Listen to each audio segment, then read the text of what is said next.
नारायणं नमस्कृत्य नरं चैव नरोत्तमं देवीं सरस्वतीं व्यासं ततो जयमुदीरयेत्। राधे राधे, जय श्री कृष्णा। नमस्कार दोस्तों, स्वागत है आप सभी का हमारे YouTube चैनल आर के भक्ति ज्ञान में। प्रिय भक्तजनों, आज की कथा में आप सुने कार्तिक मास महात्म के 13वें अध्याय की कथा। आइए भक्तों, कथा को प्रारंभ करते हैं। जो भी भक्त हमारे चैनल पर नए जुड़े हैं, जिन्होंने चैनल को सब्सक्राइब नहीं किया है, वो हमारे चैनल को सब्सक्राइब जरूर करें, वीडियो को लाइक करें, शेयर करें और कमेंट में ओम नमः शिवाय, ओम नमो भगवते वासुदेवाय अवश्य लिखें।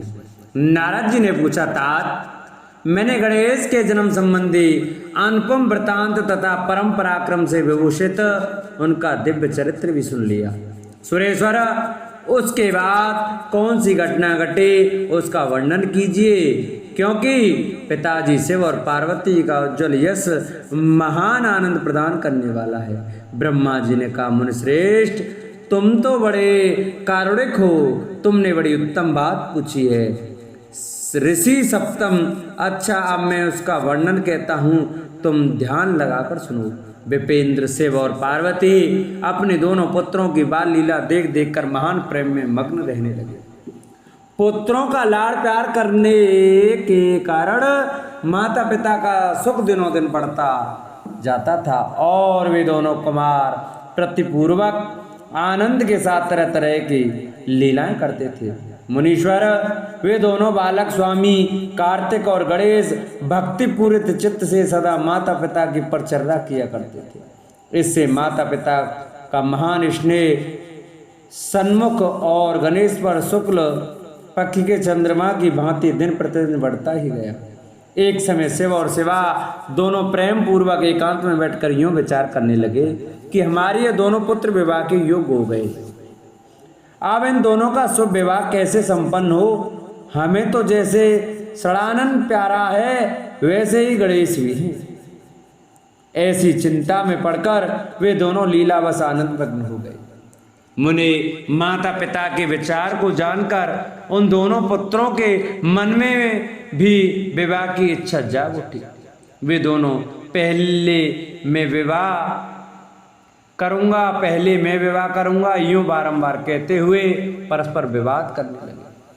तब जगत के अधीश्वर वे दोनों दंपति पुत्रों की बात सुनकर लौकिक आचार का आश्रय ले परम विस्मय को प्राप्त हुए। कुछ समय बाद उन्होंने अपने दोनों पुत्रों को बुलाया और उनसे इस प्रकार कहा। शिव पार्वती बोले, सुपुत्रों, हम लोगों ने पहले से ही एक ऐसा नियम बना रखा है जो तुम दोनों के लिए सुखदायक होगा। अब हम यथार्थ रूप से उसका वर्णन करते हैं, तुम लोग प्रेम पूर्वक सुनो। प्यारे बच्चों, हम तो तुम दोनों पुत्रों पर समान ही प्यार करते हैं, किसी पर विशेष प्रेम हो नहीं है, ऐसी बात नहीं है। अतः हमने तुम लोगों के विवाह के विषय में एक ऐसी शर्त बनाई है जो दोनों के लिए कल्याणकारी है। वह शर्त यह है कि जो सारी पृथ्वी की परिक्रमा करके पहले लौट आएगा उसी का शुभ विवाह किया जाएगा। ब्रह्मा जी कहते हैं, मुने माता पिता की यह बात सुनकर सर्जन्मा महाबली कार्तिक तुरंत ही अपने स्थान से पृथ्वी की परिक्रमा करने के लिए चल दिए। परंतु अगाध बुद्धि संपन्न गणेश वहीं खड़े रहे। वे अपनी उत्तम बुद्धि का आश्रय ले बारंबार मन में विचार करने लगे कि अब मैं क्या करूं, कहां जाऊं। परिक्रमा तो मुझसे हो नहीं सकेगी, क्योंकि कोष भर चलने के बाद आगे मुझसे चला जाएगा नहीं। फिर सारी पृथ्वी की परिक्रमा करके मैं कैसे सुख प्राप्त कर सकूंगा। ऐसा विचार कर गणेश ने जो कुछ किया उसे सुनो। उन्होंने अपने घर लौटकर विधि पूर्वक स्नान किया और माता पिता से इस प्रकार कहा। गणेश जी बोले, पिताजी एवं माताजी, मैंने आप लोगों की पूजा करने के लिए यहाँ 2 आसन स्थापित किए हैं। आप दोनों इस पर विराजिए और मेरा मनोरथ पूर्ण कीजिए। ब्रह्मा जी कहते हैं, मुनि गणेश की बात सुनकर पार्वती और परमेश्वर उनकी पूजा ग्रहण करने के लिए आसन पर विराजमान हो गए। तब गणेश ने उनकी विधि पूर्वक पूजा की और बारंबार प्रणाम करते हुए उनकी 7 बार प्रदक्षिणा की। बेटा नारद, गणेश तो बुद्धि सागर थे ही, वे हाथ जोड़कर प्रेम मग्न माता पिता की बहुत प्रकार से स्तुति करके बोले। गणेश जी ने कहा, हे माता जी तथा हे पिताजी, आप लोग मेरी उत्तम बात सुनिए और शीघ्र ही मेरा शुभ विवाह कर दीजिए। ब्रह्मा जी कहते हैं, मुने महात्मा गणेश का ऐसा वचन सुनकर वे दोनों माता पिता महाबुद्धिमान गणेश से बोले। शिवाशिव ने कहा, बेटा तू पहले कानूनों सहित इस सारी पृथ्वी की परिक्रमा तो करा। कुमार गया हुआ है, तू भी जा और उससे पहले लौटा। अब तेरा विवाह कर पहले कर दिया जाएगा। ब्रह्मा जी कहते हैं, मुने नियम परायण गणेश माता पिता की ऐसी बात सुनकर कुपित हो तुरंत बोल उठे। गणेश जी ने कहा, हे माता जी तथा हे पिताजी, आप दोनों सर्वश्रेष्ठ धर्म रूप और महान बुद्धिमान हैं। अतः धर्मानुसार मेरी बात सुनिए। मैंने 7 बार पृथ्वी की परिक्रमा की है, फिर आप लोग ऐसी बात क्यों कह रहे हैं? ब्रह्मा जी कहते हैं, मुने शिव पार्वती तो बड़े लीलानंदी ही ठहरे। वे गणेश का कथन सुन लौकिक गति का आश्रय लेकर बोले। शिव पार्वती ने कहा, पुत्र तूने समुद्र पर्यंत विस्तार वाली बड़े बड़े काननों से युक्त इस सप्तद्वीपवती विशाल पृथ्वी की परिक्रमा कब कर ली? ब्रह्मा जी कहते हैं, मुने जब शिव पार्वती ने ऐसा कहा तब उसे सुनकर महान बुद्धि संपन्न गणेश बोले। गणेश जी ने कहा, माता जी एवं पिताजी, मैंने अपनी बुद्धि से आप दोनों शिव पार्वती की पूजा करके प्रदक्षिणा कर ली है। अतः मेरी समुद्र पर्यंत पृथ्वी की परिक्रमा पूरी हो गई। धर्म के संग्रहभूत वेदों और शास्त्रों में जो ऐसे वचन मिलते हैं वे सत्य हैं अथवा असत्य। वे वचन हैं कि जो पुत्र माता पिता की पूजा करके उनकी प्रदक्षिणा करता है उसे पृथ्वी परिक्रमा जनित फल सुलभ हो जाता है।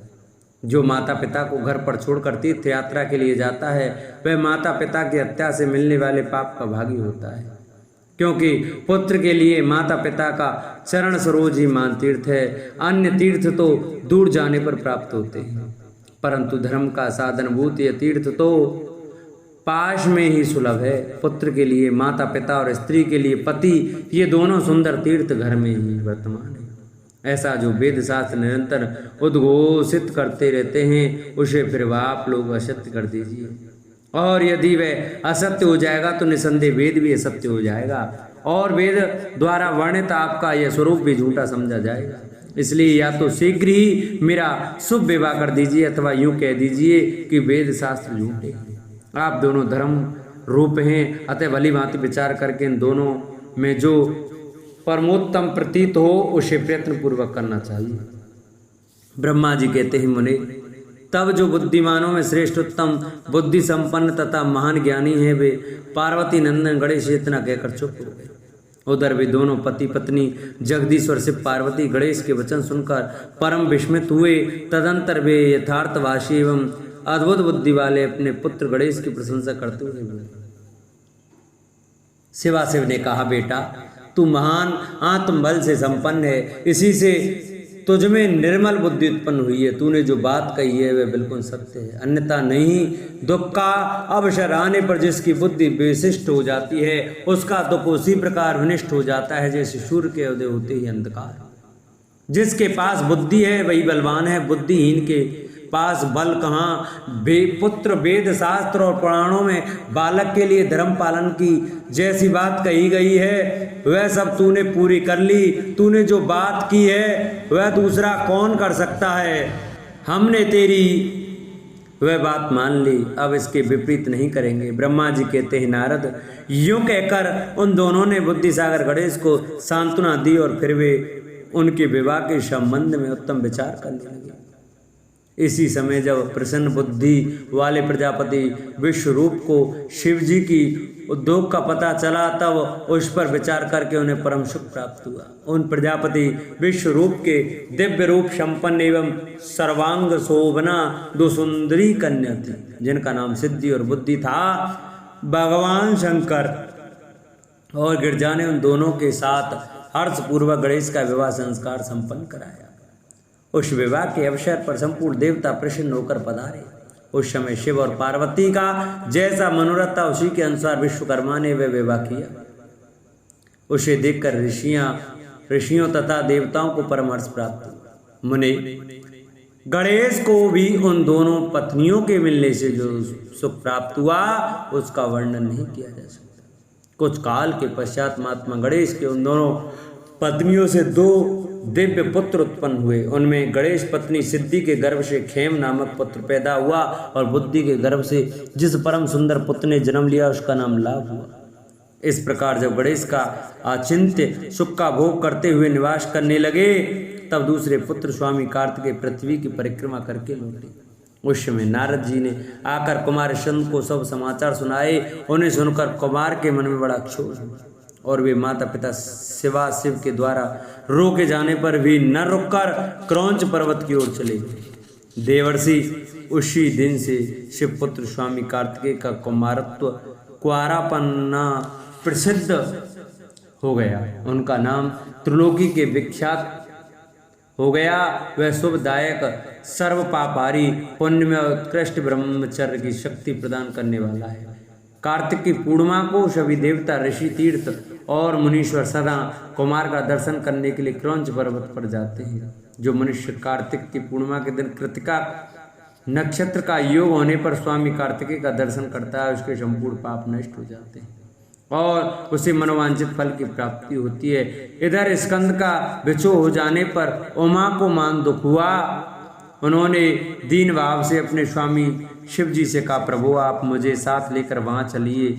तब प्रिया को सुख देने के निमित्त स्वयं भगवान शंकर अपने एक अंश से उस पर्वत पर गए और सुखदायक मल्लिकार्जुन नामक ज्योतिर्लिंग के रूप में वहां प्रतिष्ठित हो गए। वे सत्पुरुषों की गति तथा अपने सभी भक्तों के मनोरथ पूर्ण करने वाले हैं। वे आज भी शिवा के सहित उस पर्वत पर विराजमान हैं। बेटा नारद, वे दोनों शिवा से भी पुत्र स्नेह से बेहल होकर प्रत्येक पर्व पर कुमार को देखने के लिए जाते हैं। अमावस्या के दिन वहां स्वयं शंभु पधारते हैं और पूर्णिमा के दिन पार्वती जी जाती हैं।